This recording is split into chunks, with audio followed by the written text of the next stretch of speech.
TK 마을. 안녕하세요. 간지남입니다. 오늘 TK 걸마들의 PK 한번 모셨습니다. 안녕하세요. 네, 반갑습니다. 조경태 의원님이십니다. 네. 조경태 의원님 소개 좀 해주시죠. 우리 간략하게 소개를 해드리겠습니다. 부산에 사하구라고 있습니다. 사하을에서 국회의원을 5선 하시는 5선 의원님이십니다. 특이한 이력은 이공계 출신인데 지금 5선까지 하십니다. 그래서 우리 보통 국회에는 많은 분들이 계시지만 특이한 이력을 가지고 계시고, 그 다음에 지금 우리 5선급에서 가장 최연소입니다. 최연소 의원님이시고, 더 특이한 것은 더불어민주당 전신인 열린우리당 새정치민주연합 이쪽에서 최고위원을 하셨고, 또 지금 국민의힘 전신인 미래통합당, 자유한국당 여기서도 최고위원을 하신 특이한 이력을 가지고 계십니다. 그래서 구독자 여러분께서 기억을 해주시고 인사 말씀 잠깐 듣겠습니다. 네, 안녕하십니까. 저는 조경태 의원입니다. 오늘 와장창 우리 유튜브 구독자 여러분들과 또 시청자 여러분께 이렇게 인사하게 되어서 너무 영광스럽고 또 감사의 말씀을 드리겠습니다. 아까 홍관장님 소개해 주셨지만은 어떻게 보면은 여야를 이게 넘나들면서 최고위원을 하셨단 말이죠. 이러면 메이저리그로 이야기하면은 아메리칸 리그와 내셔널 리그 양쪽이 다 지금 그 수위타전 하신 거야. 그런데 사실은 지금 어떻게 보면 지금 대선 후보급이란 말이죠. 그리고 또 어떻게 또 보면은 직권만 하셨으면 국회의장도 하실 수 있는 급인데. 네, 감사합니다. 실제 지금 근데 대중들한테 대한 존재감은 제가 봤을 때는 재선 내지 3선급밖에 안 된다. 네. 안 그렇습니까? 네, 제가 맞습니다. 너무 지금 디스했습니까? 아니 너무 오르신 말씀을 하셔서 예. 왜 그러셨습니까? 왜 이 존재감이 못 드러냈습니까? 저는 개인적으로 예. 정치인들이 그 어떤 이름을 내려고 하는 것은 예. 뭐 욕망, 욕구가 좀 있다고 보고 있고요. 예. 다만 저는 정치를 시작한 게 어떤 저 개인의 어떤 입신을 위해서 정치를 예. 시작하는 사람이 아니고 예. 그 힘없고 가난한 또 소외받는 그 서민들 예. 그런 국민들을 좀 대변하기 위해서 제가 정치를 또 시작했기 때문에 제가 그러한 부분에 대해서 굳이 뭐 제 스스로가 뭐 잘났다 또는 내가 선수가 이 정도 높으니까 제가 뭘 해야겠다 하는 그런 강박관념이 좀 상대적으로 좀 덜 하지 않았나 이런 생각을 근데 하고요. 그거는 사실 그 국회의원이 어떻게 보면은 지역에 대한 그 대변인이기도 하지만은 네. 국정을 그 논하는 자리 아닙니까, 그죠? 그렇습니다. 국정 어젠다에 대해서 본인 목소리를 못 냈던 거 아닙니까, 혹시? 사실은 국정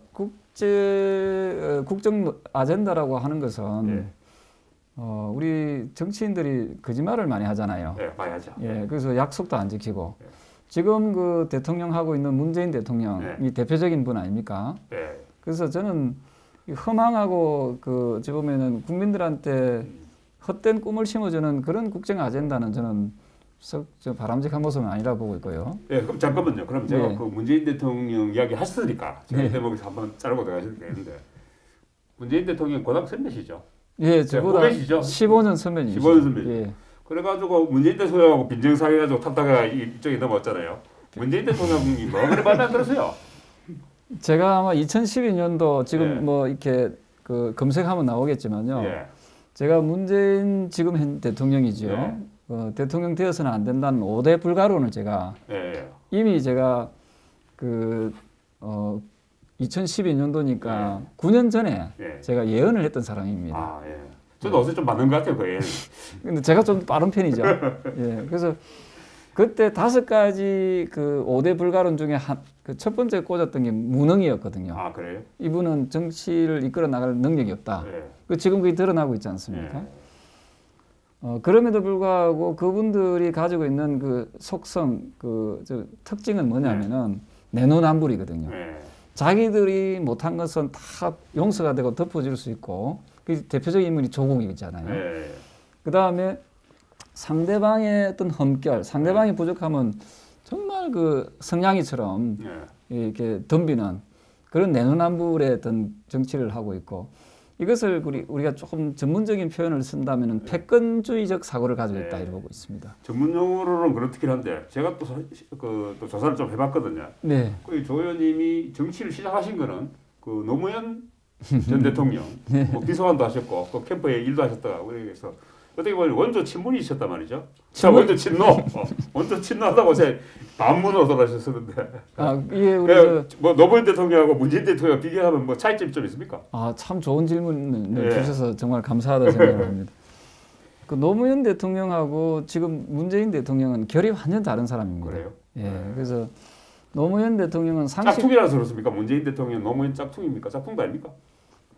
글쎄요, 이런 표현을 하면 좀 죄송합니다만 노무현 대통령은 정치인으로서 어떤 그 품성, 소양을 갖춘 분이고요.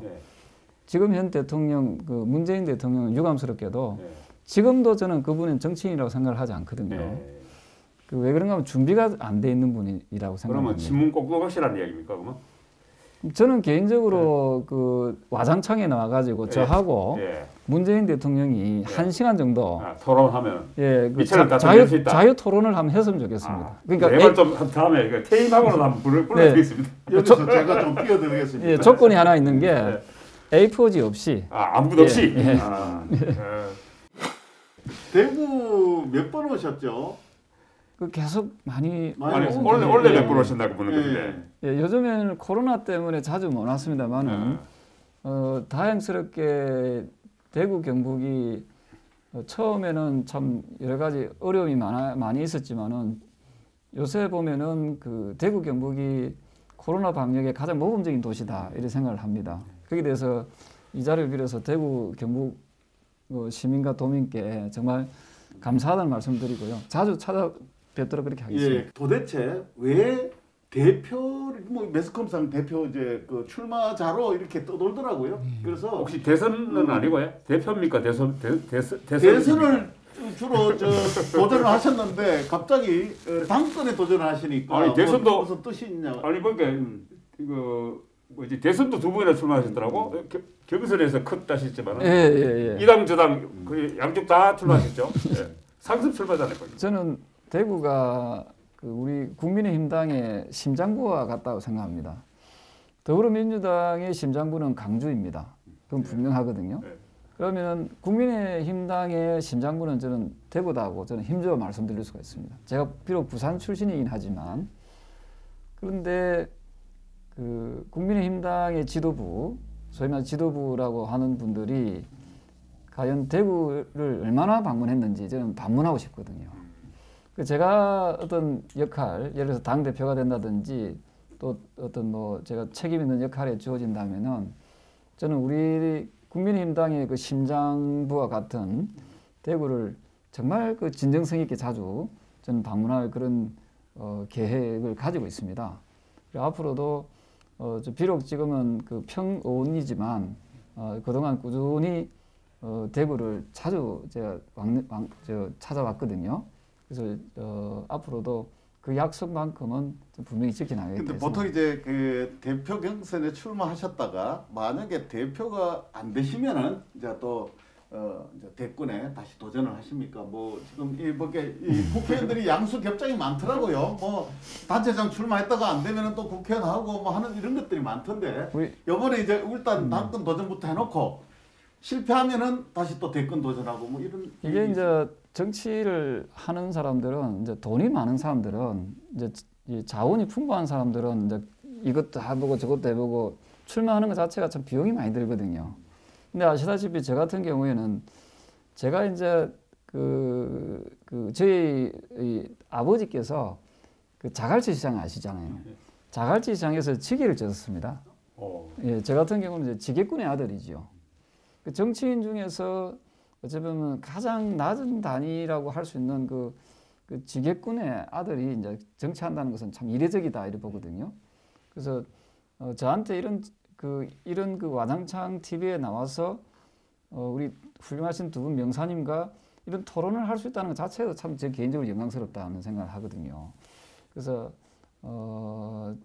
제가 앞서 모두에 말씀드렸다시피 제 이름을 날리기 위해서 제가 정치한 사람이 아니기 때문에 지금 현재로서는 당이 바로 서야 된다. 당이 바로 서야 근본이 바로 서야만이 뿌리를 쭉 내릴 수 있듯이 저는 우리 국민의힘당이 좀 바로 설 수 있는데 제 역할을 좀 하고 싶고요. 그 이후에 내년에 그게 바탕이 된다면 저는 정권 창출도 저는 가능하다 이렇게 보고 그 있습니다. 부분에서 제가 지금 김동인 BJ 체제도 사실 반대하셨잖아요, 그죠? 네, 처음부터 예, 반대했습니다. 그리고 지금 어떻게 보면 당 지도부라고 할 수 있는 김정인 대표와 또 원내대표인 조영 대표, 조영 원내대표 이런 분들하고 또 어떤 당을 이끄는 뭐 방향이 다르실 것 같은데 뭐 다른 점이 있다면은 그렇습니다. 그분들이 뭘 잘못하고 있습니까 지금? 저는 제가 많은 시민들, 많은 당원들을 만나보면은 제발 김종인 비대위 체제를 빨리 좀 끝냈으면 좋겠다. 예. 끝내달라는 주문을 많이 받고 있거든요. 네. 우리 당이 스스로 자립 경쟁하는, 네. 스스로 일어서는 모습을 보여줘야 되는데 항상 보면 외부에 의탁하고 그리고 책임은 지지 않고 이런 좀 비겁한 모습들이 좀 많이 보이거든요. 뭐 잘 아시다시피 초등학교 6학년 보면은 반장 선거를 할 때 그 반원 중에서 반장이 되고 싶은 사람을 선출하지 않습니까? 네, 그렇죠. 반장감이 없대가지고 2반, 3반에서 6학년 1반 반장 선거하는데 꼬아와가지고 대신 네가 반장해라 이렇게 안 하잖아요. 그렇죠. 다른 학교 다녀야 데리고 와가지고 반장시켜야죠. 그래서 지금의 국민의힘당은 보면은 초등학교 6학년 반장 선거를 치르는 것만도 못하다. 지금 국회의원이 100명이 넘고 그 다음에 또한 거기에 또 당원이 책임 당원이 30만 명이 넘는 제1야당에서 당대표를 선출하지 못하고 그 또 외부 인사를 갖다가 데리고 와서 이 비상대책위원회를 갖다가 만들어낸다는 것은 이건 우리 당 스스로가 그만큼 무능하다는 걸 보여주는 거고요. 뭐 혁신할 능력이 없어서 데리고 온 거 아닙니까, 근데? 글쎄요. 그래서 공부 잘하는 애 다른 말로 뭐 반평균 올라갈까 싶어서. 글쎄요. 조경태하고 김종인 예. 그 비대위원장하고 누가 더 개혁적으로 보입니까? 저는 잘 모르겠어요. 국민들 잘 몰라요. 조경태가 나은지 뭐 아니 김정일이 나은지 모르니까. 그래서 드리는 말씀이거든요. 예. 그래서 한번 시켜보지도 않고 예. 그냥 지레 자는 공부 원래 뭐 한다 아마. 과연 지금 조 의원님한테 지금 그 당을 맡겼을 때, 당 대표가 되셨을 때 본인 선거는 잘하셨지만 과연 당 선거를 잘하실 능력이 있느냐 하는 부분에서 여전히 퀘스천 마크가 아닌가. 거기에 대해서 제가 좀 답이 되실지 모르겠습니다만 예. 지난번 총선 때 예. 제가 부산을 총지휘하는 부산선대위원장이었습니다. 예. 그다음에 김종인 비대위원장은 전국을 총지휘하는 그 중앙선대위원장이었거든요. 예. 결론을 말씀드리면 부산 선거는 제가 승리했습니다. 예. 근데 지난번보다는 나았죠, 그죠? 그럼요. 예. 근데 중앙 전체적인 선거는 패배했습니다. 예. 그거로 해가지고 혹시 제 실력이 조금이라도 이 객관적인 평가가 될는지 모르겠습니다만은 예. 저는 그 김종인 비대위원장식의 어떤 이 정치 행태는 저는 낡은 정치라 생각합니다. 예.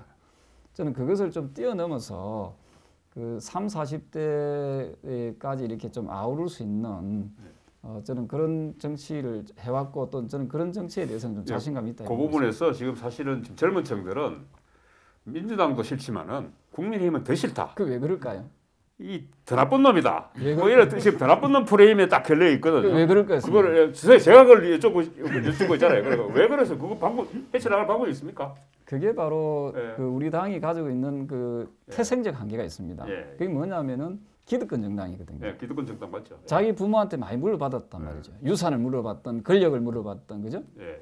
그래서 웰빙 정당, 예. 뭐 이런 이미지가 강합니다. 그래서 저는 30~40대가 바라는 것은 어찌 보면은 뭔가 미래에 대한 희망, 열심히 땀 흘리고 일하면은 나도 성공할 수 있다는 그런 희망적 정치를 해줘야 되는데 지금 김종인 위원장은 그런 걸 하지 못하죠. 왜냐하면 본인도 그런 유산을 물려받은 정치인이거든요. 그래서 제가 만약에 당 대표가 된다면은 우리 당도 이제는 기득권 정당이 아니라 어찌 보면 아주 서민, 도시 빈민의 아들도 국회의원이 될 수 있고 또 성공할 수 있다는 그런 희망적 그런 메시지를 던질 수 있다 이렇게 서울 부산시장 보궐선거 이길 것 같았습니까? 어떻습니까? 제가 보기에는 후보 단일화. 서울 같은 경우 후보 단일화가 되면은 양쪽 다 이길 수 있고요. 만약에 후보 단일화가 무산될 경우에는 부산 선거도 좀 위험하다 이렇게 보는 거죠. 부산 선거까지 위험하다. 네. 그러면 혹시 두 개 다 이기면 김종인 비대위체 들어가는 거 아닙니까? 아닙니다. 그 두 달 전에 예. 이미 그 4월 7일까지 예. 임기를 하고 마치겠다라고 약속을 했기 때문에 예. 뭐 그 이상 연장은 좀 무리하지 않는가 생각합니다. 지금 당 대표는 대통령 선거를 이어서 바로 지방 선거에 대한 책임을 져야 됩니다. 그러면은 책임은 진다 하더라도 보관이 나와서 출마자가 어떻게 할 거라는 방향은 잡고 나오셔야 된다고요. 그 방향이 있습니까? 지금 앞서 우리 말씀 주신 대로 우리 국민의힘당이 3연패 했다지 않습니까? 그렇죠. 그 실패한 이유의 가장 큰 원인이 어디 있느냐? 바로 공천 잘못해서 그렇거든요. 맞습니다. 그래서 저는 김종인 위원장 체제도 저는 좀 우려되는 게 참 많습니다. 그래서 최근에 당협위원장 선정 과정에서 보면은 상당히 그 편파적이고 일방적인 부분이 많다는 이야기를 제 귀에 많이 들어오거든요. 그래서 공천이 공정하지 않으면은 투명하지 않으면은 결국은 그 실패는 계속 반복될 수밖에 없다는 거지요. 그래서 저 같은 경우는 잘 아시다시피 어떤 계파에서 굉장히 자유로운 사람이고 또 저는 제 나름대로 굉장히 소신과 원칙을 가지고 있는 사람이라고 생각, 또 양심적인 사람이고 그래서 다음에 대선과 그 지방선거를 의 승리를 담보해내기 위해서는 아주 공정하고 깨끗하고 또 이제 뭔가 원칙을 가지는 그런 정치인이 당 대표 되는 것이 옳지 않을까 생각합니다. 근데 이제 다음 당 대표가 지금 대선하고 지방선거까지 다 책임지셔야 되잖아요, 그죠? 그 중에 저는 지금 과연 국민의힘이 대선 후보를 만들어낼 수 있느냐? 저는 뭐 불임 정당 아닌가? 바깥에 있는 윤석열 씨 이야기를 많이 합니다만 그분은 아직 정치를 뭐 하겠다고 본격적으로 선언한 바도 없고 과연 윤석열을 줘야 하면 국민의힘이 대선 후보를 만들어낼 수 있느냐조차도 국민들이 의심하고 있거든요. 만들어낼 수 있습니까, 대표 되시면? 참 좋은 질문이신데요. 예. 지금 더불어민주당의 사선 의원이십니까? 5선 의원이 송영길 의원이라고 있지 않습니까? 5선이시죠. 예. 송영길 의원이 저한테 붙여준 별명이 하나 있습니다. 예. 그게 바로 뭐냐면요. 철판을 뚫은 사나이. 그래요? 근데 뭐 공개 나오시긴 하지만 영접만 해보신 적 없잖아요. 그만큼 예. 저는 부산에서 어떤 역경을 딛고 예. 지역주의를 극복한 최초의 정치인이거든요. 예, 맞습니다. 과거에 노무현 대통령도 못했던 걸 그렇죠. 제가 3번이나 해냈습니다. 저도 그 부분에 대해서는 진짜 조경태 의원을 진짜 우리 국민들이 다시 한번 봐야 돼요. 그리고 또 평가해야 돼. 하나가 뭐가 있는가 하면은 제가 더불어민주당 예. 그러니까 전신이죠. 그러니까 민주당 시절에 돈과 조직 없이 현장 전당대회 투표에서 제가 1등했습니다. 예, 그것도 아마 한국 정치사에서는 상당히 이례적인 결과였을 겁니다. 그리고 제가 이 새누리당으로 옮기고 난 이후에 지금 국민의힘당이지요. 여기서 불과 2년 만에 최고위원 선거에서 제가 1등했습니다. 근데 지금 자꾸 이야기 들으니까 조현이 본인이 대선 출마하신 것 같아요. 우리 당 내에 대선 주자가 없을 것이다. 없다라고 예단할 수는 있지만 제가 당 대표가 되면은 그러한 부분을 저는 충분히 만들어낼 자신 있다. 그래서 저한테 그 기회를 주신다면은 저는 얼마든지 우리 당에서 어떤 분이 되든 지금 거론되고 있는 분들 외에도 또 참신하고 국민적 지지를 얻어낼 수 있는 분이 계신다면은 저는 10명이든 20명이든 다 우리 당에 영입을 해서 저는 대통합을 통해서 내년에 반드시 정권 창출을 하는데 앞장서겠다. 보수 통합이 보수 빅텐트 보수 통합 새로 될 것 같습니까? 제가 봤을 때는 저는 자신이 있거든요. 왜냐하면 저는 공정한 사람이라고 저는 그분들은 아마 느끼실 겁니다. 그래서 기회를 동등하게 준다면은 저는 큰 역할을 하겠다는 분들은 우리 당에 국민힘당에 저는 모일 것이다 저는 확신합니다. 그럼 보수 통합하고 빅텐트를 치면은 대표 되시더라도 혹시 한 달짜리 대표 되는 거 아닙니까? 그러면 제 카리스마를 아직 못 느끼시는 거예요. 제가 그렇게 빅텐트의 텐트폴을 조현님이 하신다 이런 얘기시죠? 당 대표의 그는 권한이거든요. 예. 당 대표의 권한이고 또 제가 이제 공정하게 예. 저는 현대 사회에서 가장 훌륭한 무기는 공정과 진실이라고 생각하거든요. 그래서 그러한 부분을 가지고 나오시겠다는 분들께 저 믿음을 준다면은 그분들이 함께 잘 이겨낼 수 있을 거라고 봅니다. 제가 단도직입적으로 한 가지 주겠습니다. 윤석열 씨 어떻게 보십니까? 그분은 참 강단 있는 분이고요. 예. 그래서 권력에 굴하지 않는 그런 저 검찰총장 유일한 검찰총장 출신이다 이렇게 보고 있습니다. 대선 후보로서 가능성이 있습니까?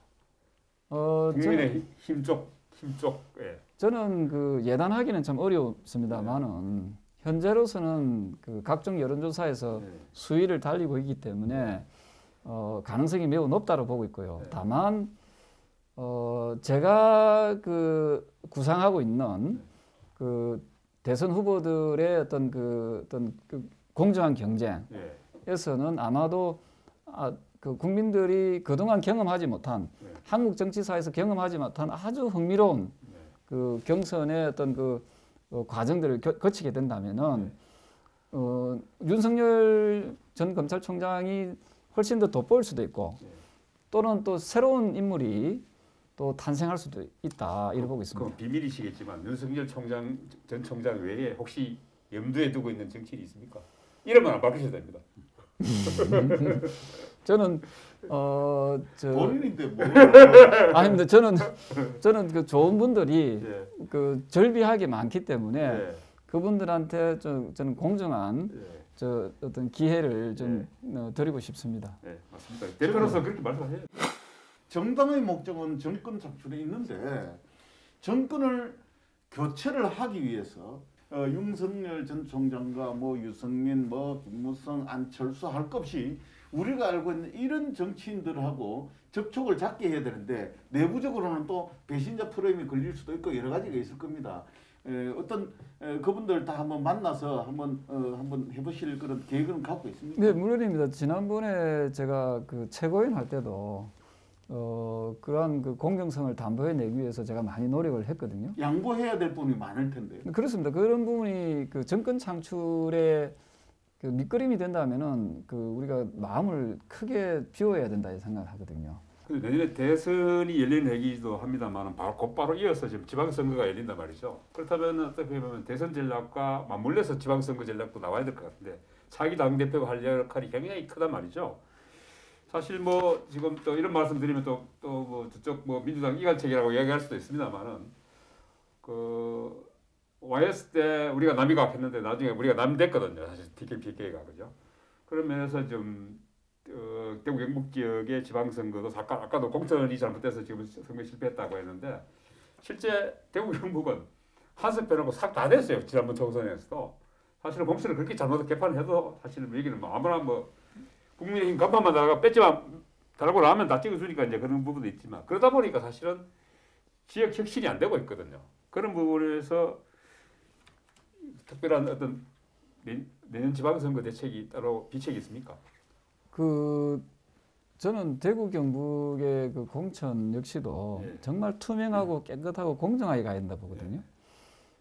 자꾸만 우리 당이 보면은 그 낙하산 인사를 많이 합니다. 예를 들어서 뭐 판검사 출신, 변호사 출신, 또 중앙에서 뭐 저 큰 뭐 장차관 했던 분들 뭐 이런 분들을 주로 낙하산식으로 많이 하다 보니까 실질적으로 지역에서 열심히 땀 흘리고 일하고 또 고생하고자 하는 또 해왔던 사람들이 기회가 박탈되는 경우가 많거든요. 저는 그도 말씀드리지만은 다양한 직업군들이 그 정당에 모여야 된다 이래 보거든요. 그 후보 역시도 저는 어떤 학력이라든지 학벌이라든지 인맥이라든지 재력이라든지 이런 걸 보지 말고 그 사람의 성실도 얼마나 그 지역 주민과 밀착해서 국가를 생각하고 지역 주민을 생각하고 당을 생각하느냐 이걸 저는 종합적으로 좀 평가를 해야 된다 보거든요. 그래서 저는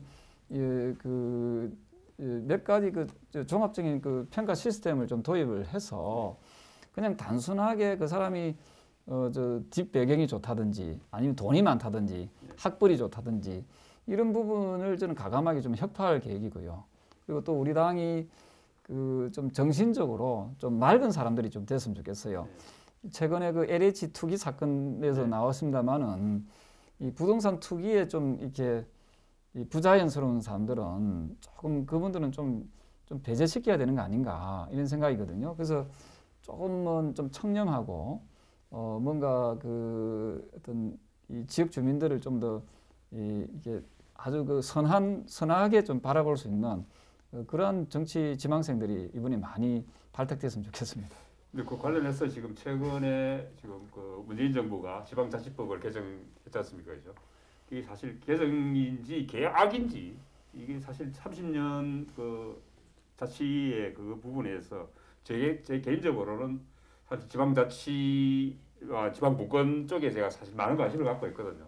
그런 측면에서 봤을 때 과연 지방선거도 이번 지방선거에서도 이런 식이면은 과연 국회의원들이 제대로 자치법을 개정하겠느냐 이런 생각도 한 가지 들고요. 한 가지 질문 더 드린다면은 저는 사실 지금 문 정권이 내로남불 정권이 되고 뭐 불평등, 불공정, 부정의 정권이 된 이유도 대통령 권한이 너무 많기 때문에 아닌가? 맞습니다. 대통령 권한을 수립 헌법 개정해야 되지 않느냐? 예.